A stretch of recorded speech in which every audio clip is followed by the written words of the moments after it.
Okay, I need to make this point while it's clear in my head to remember to do this. On the Fuji X-T2, if you have any crazy-ass delusions that you are going to use your current SD cards instead of getting some super awesome, don't buy Lexar, okay? Just don't buy Lexar. Lexar XQD cards are fine, but not their SD cards. Get some of... Now, here's where you're screwed. Here's where everybody's screwed, basically, here in the United States, is that they've discontinued the 280 megabit per second cards for the 300s. And so right now there's this transition period where there's basically almost nowhere to get 280 megabit per second SanDisk cards. And that sucks. That sucks. So that's delusion number one. Delusion number two, if you think you're going to use the X-T1 batteries, as I told you in prior videos, drop that delusion right now. Because while it will work, it will not work in burst photography. I got two lockups, three actually, but two that I videoed proof of, three lockups with the Fuji X-T2 using the X-T1 battery doing burst photography. And diagnosing that problem was very easy. You know, it's sucking more power for autofocus, it's sucking more power for processing, it's sucking more power to write to two cards instead of one, obviously, so the power profile is different. So you better waylay that. You're thinking right now, yeah, I got a bunch of those X-T1 batteries, so I'm good for backup batteries for my Fuji X-T2. No, baby, you ain't. So you can drop that notion right now. Notion number two, and this is where we're all kind of screwed. Now you can go onto eBay, but you should not buy SD cards on eBay. Why is that? Because there are tons of counterfeit SD cards on eBay. Tons. And they'll sell like the super high-speed cards, which are actually just junk. Like really slow cards that have been rebranded, so no bueno on that. And this is where we're all kind of shafted. This way, I have tons of SD cards. Tons of SD cards.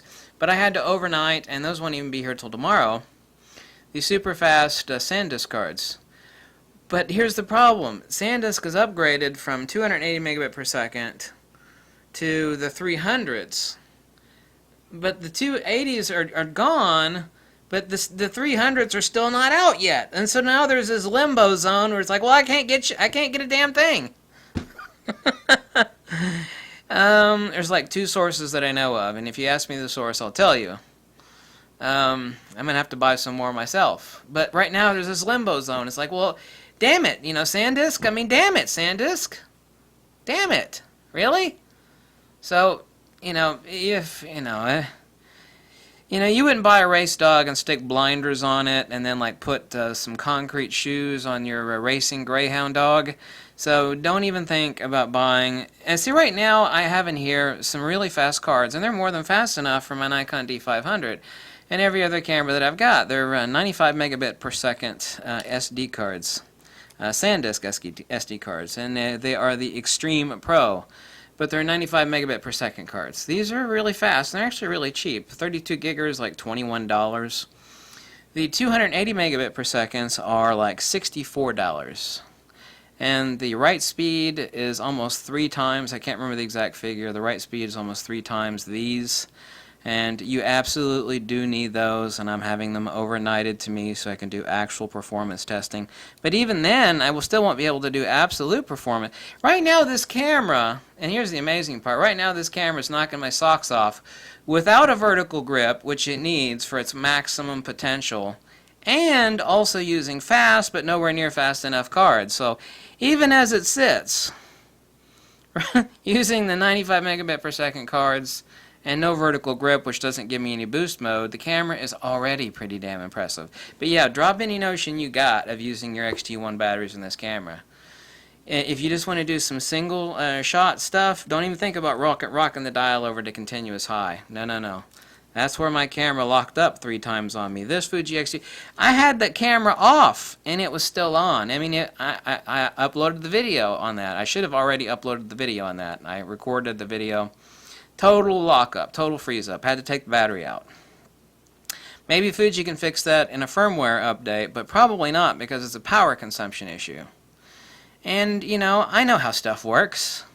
This camera's got a lot more suckage on the power from the processor to the tracking, and certainly so writing to 2 cards, and also continuous autofocus where it's sitting there doing this number to the focus by wire. So yeah, this camera definitely got some serious suckage on the power compared to the Fuji X-T1. So, but the mistake that Fuji made and everybody else made is like, and I've saw this posted many times, like, well, can I still use the X-T1 batteries on my X-T2?